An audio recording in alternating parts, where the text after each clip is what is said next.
হেমন্তী, হ্যাঁ বলো। বলছি কি একটু আটাটা মাখবো, আমার এখনো রান্না হয়নি। মাছ রান্না হলো, এখন আমার একটু নিরামিষ রান্নাটা আমি করছি। তুমি একটু আটাটা মেখে দাও না আমারে।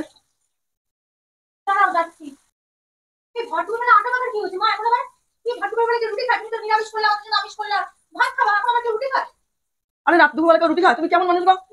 দুপুরবেলা আমি আটা মাখতে বললে কি দুপুরবেলা কেউ রুটি খায়? আমি বলেছি যে একটু আটাটা মেখে রাখো, রাত্রিবেলা তো রুটি করবো, সেই রুটি করতে আমার খুব অসুবিধা হয়। আটা মাখো, আর আটাটা মাখা ফ্রিজে থাকলে তাড়াতাড়ি করে ঝরঝর করে রুটি করলে হয়ে যায়।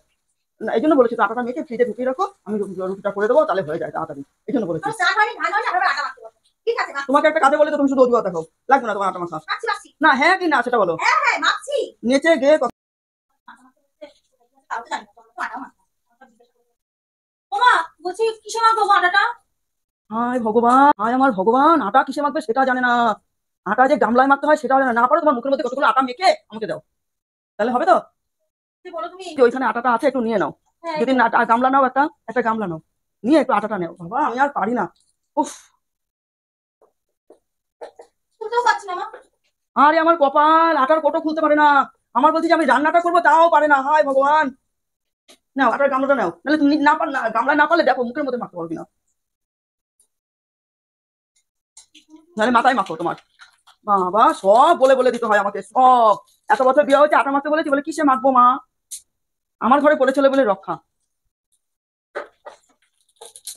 মাথায় মাখতে বলে তো মুখে মাখতে বলতে তাই মাখো। ওমা মাগো। এই কান্না রাগ ঝরে। হ্যাঁ মা, মাথায় মুখে গামলা রয়েছে, এই যে গামলা, এই যে গামলা, গামলার মধ্যে একটু আটা নিয়ে মাখতে বলেছি, কত আটা নষ্ট করলো। তুমি তো বললা মুখে মাখতে মাথায় মাখতে, তাই তো মাখলাম।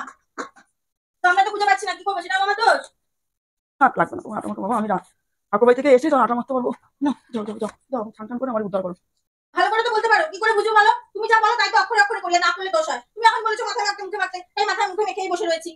মুখের মধ্যে কেউ আটা মাখতে পারে? আমি তো রাগ হয়ে বলেছি, বললাম যে একটু গামলার মধ্যে আটা নেবা, না পারলে মুখেই মাখো, সে মুখের মধ্যে আটা মেখে দিয়েছো। আর যদি ভালো মনে করো, যদি মনে করি যে না মেখেছো সেই কারণে ভয় মেখেছি, কিন্তু আবার রেগে যাও আমার প্রতি। আরে আমার কপাল, আমি যে কি করবো। এই যে কি করে সংসার করবে, কি করে ছেলে মেয়েকে রুটি করে আমার ছেলেটাকে করে খাবে ওই জানে। যাক, নাও নাও নাও, হয়েছে, ছান করে আসো, যাও। আর লাগবে না তোমার আটা মাখা, রাখো। বললাম আমার একখানা বউ, সবার বাড়ি বউরা দেখি কি সুন্দর, সকালবেলা উঠে জলখাবার বানায়, রান্না করে খেতে দেয়। আর একটু আটা মাখতে বলেছি কি করে ছুঁয়ে দিয়েছে রে। হ্যাঁ থাক থাক, জমে রুটি খেলাম, আর রুটি খাওয়া দরকার নেই। ছেলে আমার ঠিকই বলে মা আমি রুটি কিনে এনে দেবো, তোমার রুটি টুটি করা বাদ দিয়ে দাও, নিরামিষ রুটি পাওয়া যায়, নিরামিষ দোকানে, আমি তোমাকে রুটি কিনে এনে দেবো। না না, রুটি কিনবি কি, আমি একটু রুটিটা করে নিতে পারবো। থাক থাক। কি করবো মা, এখন কি আটা মাখবো? না তোমার আর মেখে আমাকে উদ্ধার করতে হবে না, তুমি আর যাও, জানে যাও, চান করিয়ে দেবো। এরকম অবস্থায় কি করে একা একা করবো? এত আটা মেখেছি।